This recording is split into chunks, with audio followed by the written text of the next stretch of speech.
നമ്മളൊക്കെ കൊച്ചു പ്രസവിച്ചു കഴിഞ്ഞാൽ നമ്മൾ കൊച്ചുങ്ങളാണല്ലേ നമ്മള് പ്രസവിച്ച് വീട്ടിൽ ചെന്നാൽ ചോദിക്കും ആ കൊച്ചുങ്ങളെ കണ്ട നന്നായിരിക്കും അപ്പൻ പൊളി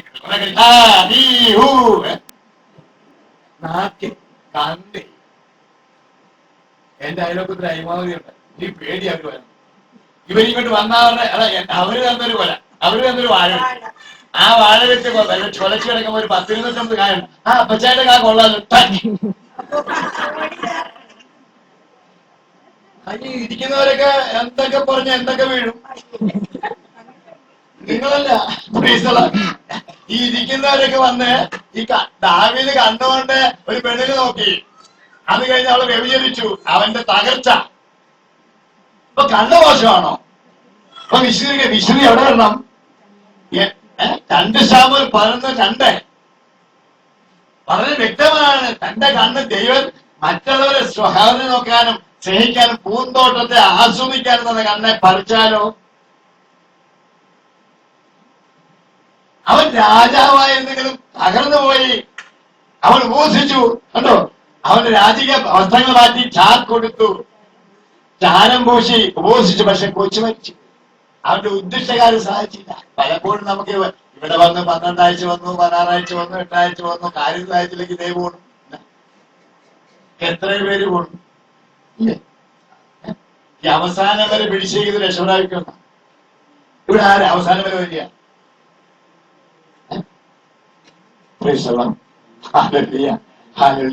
വിശ്വാസത്തിൽ ഉറച്ചിരുന്നുകൊണ്ട് വരുന്ന സഹനത്തെ ജോബതാ പറഞ്ഞത്, കർത്താവേ ഞാനൊന്നും കൊണ്ടുവന്നില്ല. ഭാര്യ പറഞ്ഞു താനിങ്ങനെ ഇരുന്നു, താനിങ്ങനെ ഞാൻ ഭാര്യമാരെ കളി എപ്പോഴും ഭർത്താക്കന്മാരെ കുറ്റപ്പെടുന്നത്. താനിങ്ങനെ താൻ ജോലിക്കൊന്നും പോരാ, താനിങ്ങനെ ഇരുന്നു. അപ്പൊ അവൻ അങ്ങോട്ട് പറയുന്ന ദൈവം തന്നു, ദൈവം എടുത്തു. അപ്പൊ ദൈവത്തിൽ ആശ്രയിച്ചാലേ പറയാൻ പറ്റുള്ളൂ, അല്ല പറയാൻ പറ്റൂ. പിന്നെ ഇതെല്ലാം നഷ്ടപ്പെട്ട് തന്റെ മക്കളെ പാപം ചെയ്ത് വ്യഭിചരിച്ചെന്ന ബോധ്യം ഉള്ളതുകൊണ്ട് അനുദിനം ദിവസം നേരം വിളിക്കുമ്പോ ബലിയർപ്പിച്ച് ഒരു അപ്പനേ ഉള്ളൂ യോബ്. ഒരു പിതാവേ ഉള്ളൂ തന്റെ മക്കൾക്ക് വേണ്ടി പാപ പരിഹാര ബലിയർപ്പിച്ചത്. നമ്മുടെയൊക്കെ മക്കളെ എവിടെയൊക്കെ പോയിച്ചാ വരും നമ്മൾ അറിയുന്നുണ്ടോ? ഏതൊക്കെ ഷാപ്പിലാണ്, ഏതൊക്കെ അവസ്ഥയിലാണ് രാത്രിയും പകലും കടന്നു വരുന്നു. യൂത്തൊക്കെ എന്നാ പ്രശ്നങ്ങളാ. ഇവരൊക്കെ എവിടെയാണെന്ന് തിരക്കേണ്ട ജോലി മാതാപിതാക്കന്മാർ. ഒരു കോഴി പോയാൽ, ഒരു കോഴിക്കുഞ്ഞു പോയാൽ തിരക്കും. കുഞ്ഞുങ്ങൾ പോയി ആര് തിരക്കാൻ? വെറും നിസ്സാര ഒരു മുട്ടക്കോഴി വിറ്റുപോയാൽ 4 വർഷം നടക്കാം. അത് അരികൊണ്ട് നടക്കാം. ഈ കൊച്ചിനെ, നമ്മുടെ മോള് സമയം കഴിഞ്ഞിട്ട് കണ്ടില്ല എന്നായിരിക്കും പറയലാണ്.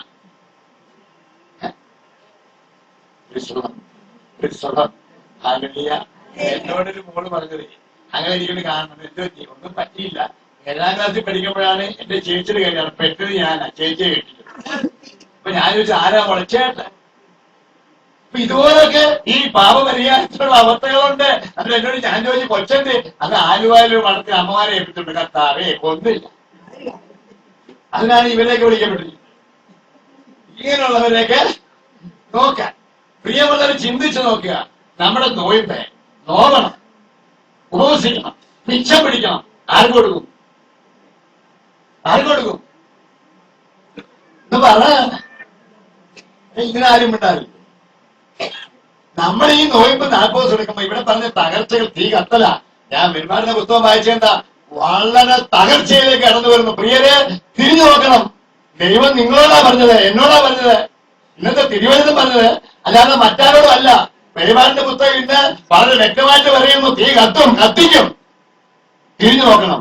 എന്റെ ജീവിതത്തില് ഇത് സംഭവിക്കാതിരിക്കണമെങ്കിൽ ഞാൻ ദൈവത്തെ വിളിക്കണം, ഉപവസിക്കണം. പേടിപ്പിക്കാനല്ല. ഇന്നത്തെ തിരുവചനം വളരെ ശക്തമാണ്. വീട്ടിൽ പോയി വായിച്ചോ. ബൈബിളിനകത്ത് ഇവിടെ ആരുമില്ല. വീട്ടിൽ പോയി വായിച്ചോണം. വെളിപാടിന്റെ പുസ്തകം തന്നെ നമുക്ക് തന്ന സന്ദേശം എന്താണെന്ന് അത് വായിച്ച് വ്യാഖ്യാനിച്ചിട്ട് കർത്താവ് എന്നോട് എന്നാ സംസാരിച്ചെന്ന് വളരെ ഓരോ മക്കളും തിരിഞ്ഞു നോക്കണം. അതിനനുസരിച്ച് ജീവിതം തിരികെ മാറ്റണം, തിരിച്ചുവിടണം. ഇനിയും തിരിഞ്ഞില്ല, ഇനിയും മാറ്റമില്ല, പുതിയൊരു വ്യക്തിയായില്ല, മാനസാന്തരപ്പെട്ടില്ല, മാനസാന്തരം മടങ്ങുന്നില്ല. തിരികെ ദൂരത്തരം മടങ്ങി വന്നിട്ട് പറഞ്ഞു, പിതാവേ നിനക്കും സ്വർഗത്തിനായി ഞാൻ പാപം ചെയ്തു പോയി, നിന്റെ മകനായിരിക്കുവാൻ എനിക്ക് യോഗ്യതല്ല. ഈ ബോധ്യമാണ് മടങ്ങി വരല്. ഈ മടങ്ങി സഖായി മടങ്ങി വന്നു. ഞാൻ എല്ലാം ദൈവത്തെ സമർപ്പിച്ചു. പ്രിയരെ, അപ്പോഴാണ് ദൈവത്തെ കണ്ടുമുട്ടിയത്. ഇന്ന് നിന്റെ വീട്, നിന്റെ ഭവനം സ്വർഗത്തിലായിരിക്കും, രക്ഷ പ്രാപിക്കും. പ്രിയരെ, ഈ നോയമ്പുകാലം തന്നെ ഒരുപാട് സുവിശേഷങ്ങളെല്ലാം മടങ്ങി പിതാവിലേക്ക് വരുവാൻ, പിതാവിൽ നിന്ന് അകന്നു പോയവരെ തിരികെ വരാൻ, ഭവനം വിറ്റുപോയവരെ, സഭ വിറ്റുപോയവരെ, സഭ ഉപേക്ഷിച്ചവരെ മടങ്ങി സഭയിലേക്ക് കടന്നു വരാനാണ് ഈ നോയമ്പുകാലം നമ്മളെ ആഹ്വാനം ചെയ്യുന്നത്. കുരിശിന്റെ വഴിയിലൂടെ, ആ കുരിശ് ലൂക്ക 9:23, ആരെങ്കിലും എന്നെ അനുഗമിക്കാൻ ആഗ്രഹിക്കുന്നുവെങ്കിൽ നിന്റെ കുരിശും എടുത്തിന്റെ പിന്നാലെ കടന്നു വരാം. എന്റെ കുരിശ് ആരാമച്ചി? യേശു.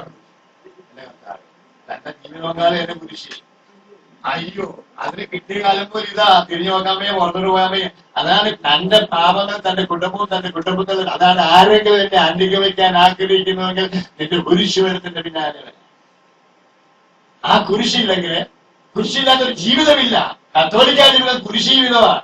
കല്യാണം തന്നെ കഴിക്കുന്ന താലി കുരിശ പ്രമാണമാണ്. നമ്മുടെ ജീവിതം കുരിശിന്റെ ജീവിതമാണ്, സഹന ജീവിതമാണ്. അൽഫോൻസാമ ഇന്ത്യയിലെ ആകപ്പാടൊരു കന്യാസിയാണ്. സ്വർഗത്തിലിരിക്കുക, ഡെലിവേദിയിലിരിക്കുക. ഒത്തിരി സഭയിലേക്ക് ഒത്തിരി പേര് 2000 കൊല്ലം കൊണ്ട് കടന്നു വന്നിട്ടുണ്ട്. പക്ഷേ ഒരു വ്യക്തിയാണ് ഭാരതറാണിയായി വന്നത്. അവരുടെ കൂടെ ജീവിച്ചവരോ, അവിടുത്തെ വീട്ടിലിപ്പോ അമ്മാവന്റെ മകൻ പിതാവായി, പാലായിലെ ഒരു ബിഷപ്പായി. അപ്പൊ ഇത് ഒരു പാവപ്പെട്ട കന്യാസി. ഇതാ അമ്മ മരിച്ചു, ക്ഷേത്രത്തിൽ അമ്മ മരിച്ചു. രണ്ടാലും അവിടെ അമ്മായി വളർന്നു, അവിടെ നിന്ന് മടത്തിപ്പോയി. ഇതാ ഒരുപാട് കൊച്ചിലെ ദുരിതം അനുഭവിച്ചു, മരിച്ചു, സ്വർഗത്തിലേക്ക് കടന്നു വന്നു. പ്രിയപ്പെട്ട ബെനഡിക്ട് മാർപ്പാപ്പ വിശുദ്ധ പദവിയിലേക്ക് അയച്ചു. ജോൺ പോൾ മാർപ്പാപ്പ ദേവദാസിയുടെ പദവിയിലേക്ക് നയിച്ചു. കണ്ടോ, ഈ പദവിയൊക്കെ കിട്ടണമെങ്കിൽ പരമോന്നത ദൈവത്തിന്റെ മഹത്വം ദർശിക്കണം. ഇത് കഥ പിതാവ് പറഞ്ഞത്, ഞാൻ രക്ഷിതാത്മാവോട് പ്രാർത്ഥിച്ചു, എനിക്ക് വയ്യ, സഭയെ നയിക്കാനുള്ള അവശനാണ് ഞാൻ. അതുകൊണ്ട് ഈ സിംഹാസനത്തിരിക്കാൻ ഞാൻ യോഗ്യനല്ല. പ്രിയനെ നോക്കണേ, ഒഴിഞ്ഞു പോകണോ? നമ്മൾ അല്ലേ പിടിച്ചിരിക്കുക. എന്താ നമ്മുടെ ജീവിതത്തിലെ ഓരോ പ്രശ്നങ്ങൾ ഉണ്ടാകുമ്പോഴേ അവിടുന്ന് വിട്ടുപോകാതെ അല്ലിപ്പിടിച്ചിരിക്കുക. ഇന്ന് പിതാവിന്റെ സന്ദേശം വളരെ വ്യക്തമായിട്ട് എഴുതിക്കുകയാണ്, അവിടെ ഇരിക്കാൻ ഞാൻ യോഗ്യനല്ല, സഭയെ നയിക്കാൻ എന്നേക്കാൾ ശ്രേഷ്ഠമുള്ളത് വരട്ടെ. 28-ാം തീയതി ഞാന് മാറി വയ്ക്കുന്നു. പ്രിയരെ, എന്തു വന്നാലും നോക്കണേ, സമൂഹത്തോട് ലത്തീൻ ഭാഷയിലെ അറബന ഭാഷയിൽ ഇന്ന് രാത്രി ഉദ്ഘാടനം നടത്തിയതാണ്. കർത്താവിന്റെ പത്രോസിന്റെ സിംഹാസനം ഇതാ 2000 കൊല്ലത്തെ കടന്നിട്ടും പുതിയ കടന്നൊരുക്കി ഞാനും എന്റെ കുടുംബവും രക്ഷ പ്രാപിക്കണമെങ്കിൽ അപ്പോസ്തലർ 16:30 ദൈവത്തിൽ ആശ്രയിക്കാതെ മറ്റൊരുവരും രക്ഷയില്ല. ഏത് മതത്തിലായാലും ഏത് വിശ്വാസത്തിലായാലും യേശു ക്രിസ്തുവാണ് ഏക രക്ഷകൻ. അവങ്കലേക്ക് നോക്കിയവരാരും നിരാശരായില്ല. പ്രിയരെ, സംഗീതം 119:10, കർത്താവേ, അത് പാപം ചെയ്യാതിരിക്കാൻ അങ്ങയുടെ വചനം എന്റെ ഹൃദയത്തിൽ സൂക്ഷിക്കാൻ, പാപം ചെയ്യാതിരിക്കാൻ അങ്ങയുടെ വചനം എന്റെ ഹൃദയത്തിൽ സൂക്ഷിക്കാൻ. അപ്പൊ പാപം ചെയ്യില്ല. നമ്മളൊക്കെ ഹൃദയത്തിൽ എവിടെയാ വചനം? എന്റെ പാദങ്ങൾക്ക് വിളക്കും വെളിച്ചുമായിരിക്കണം. ഷാപ്പിൽ പോകുന്നതിന് വെട്ടമല്ല, ഞാൻ കർത്താവിലേക്ക് കടന്നു വരാനുള്ള വെട്ടമാണ്. കാലിൽ പ്രകാശവും പാതയിൽ വെളിച്ചു. ഇത് നമ്മളൊക്കെ കാണുന്നത് എന്താ?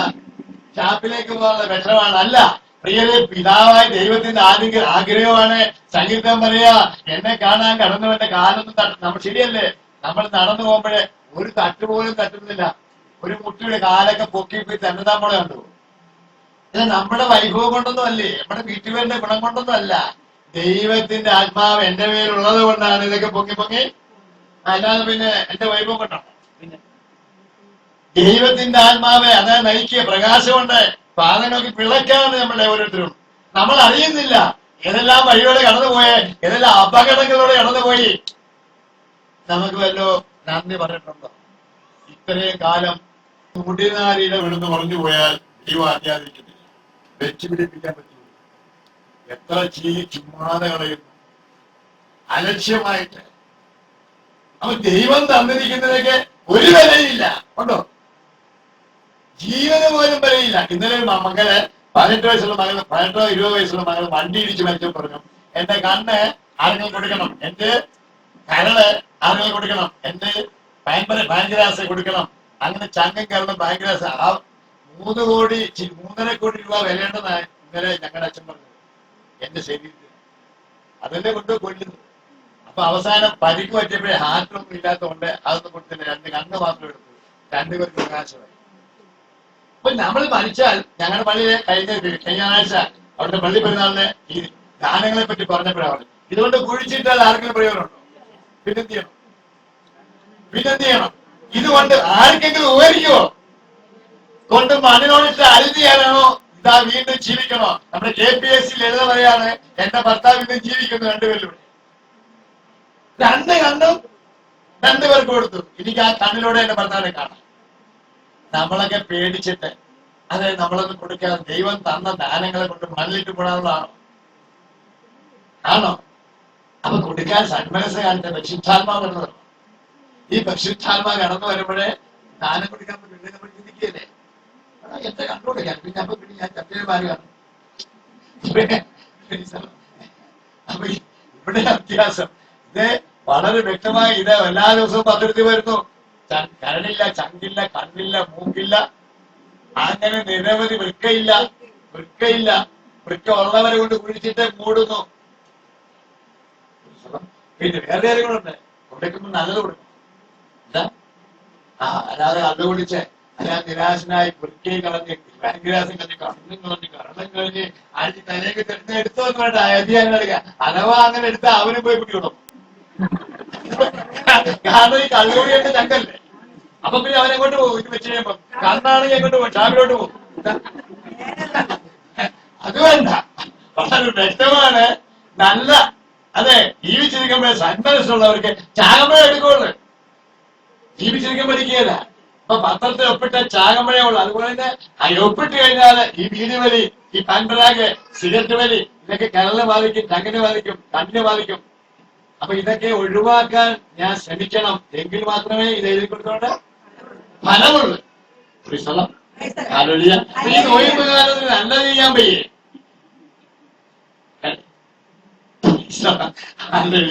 അല്ല ആർക്കും എല്ലാവർക്കും ഉപകാരമുള്ളതാ. ചർച്ച കഴിയുമ്പോ കണ്ണെടുത്തിട്ട് ഈ കണ്ണ് തുറന്നിരിക്കാൻ കണ്ണടഞ്ഞേരിക്കുള്ളൂ. അഥവാ തുറന്നിരുന്നാൽ നമ്മളൊക്കെ വന്ന് തിരുമി അടയ്ക്കുന്ന ഞാക്കോ 3 കണ്ണ് തുറന്നിരിക്കും. അപ്പൊ ഒന്ന് അടയ്ക്കും. കണ്ണുകൊണ്ട് അറിഞ്ഞിരിക്കുക. അതാണ് ചർച്ച എടുത്തിട്ടുണ്ട്. കണ്ണോട് പേടിച്ച് കിടക്കുക. അപ്പൊ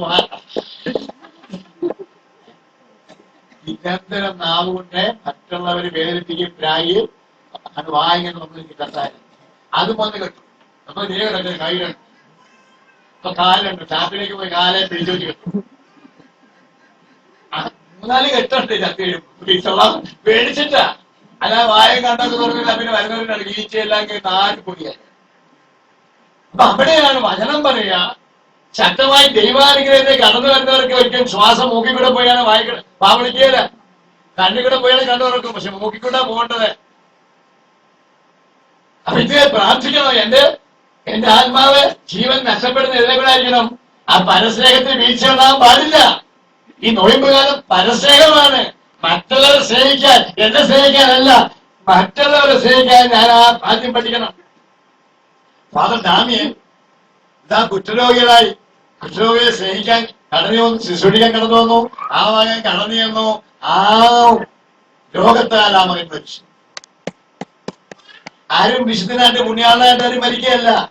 അവരുടെ പ്രവൃത്തി മകൻ ജീവിച്ചിരുന്നപ്പോൾ ചെയ്തതിന്റെ പ്രവൃത്തികള് മരിച്ചു കഴിയുമ്പോഴേ അവിടുത്തെ അടക്കിയിരിക്കുന്ന ആ കുഴിമാടത്തിൽ നിന്ന് അത്ഭുതങ്ങൾ പ്രവർത്തിക്കാൻ തുടങ്ങുന്നു. ആലപ്പുഴയിലെ റെയ്നോൾഡ് അച്ഛനെ ഞാൻ എന്റെ ജീവിതത്തിൽ കണ്ടത്, ഞാൻ ഒരുപാട് സംസാരിച്ചത്, ഞങ്ങളുടെ വീട് വെട്ടിയിരിച്ചത്, എന്റെ ഇളയമോന്റെ വിചാരണ കുറിച്ചത്, സെന്റ് ആൻഡ്രൂസ് ഓർഫനേജ് നടത്തിയ രീതിയാണ്.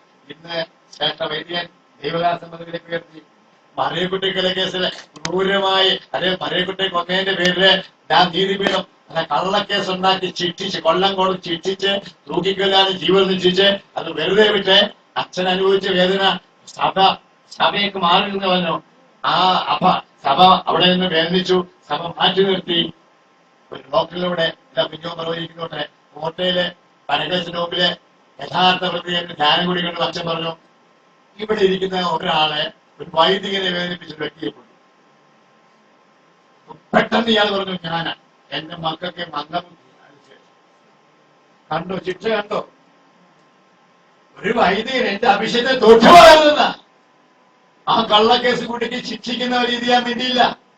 ആ ശിക്ഷ വെറുതെ വിട്ട് കഴിഞ്ഞ് മിണ്ടിയില്ല. അച്ഛൻ അപ്പം മരിച്ചുപോയി ദുഃഖം കൊണ്ട്. തന്റെ മകനെ ഇതാ വ്രതവാഗ്ദാനത്തിൽ എടുത്തുകൊണ്ട് ഇതാ വ്രതവാഗ്ദാനം ദൈവത്തിനോട് കൊടുത്ത വാക്ക് പാലിക്കാൻ പറ്റിയില്ല. ഒരു വ്യഭിചാര കേസിൽ പിടിക്കപ്പെട്ടു. ഒരു അപ്പനും സ്വസ്ഥമായിട്ടിരിക്കാൻ പറ്റില്ല.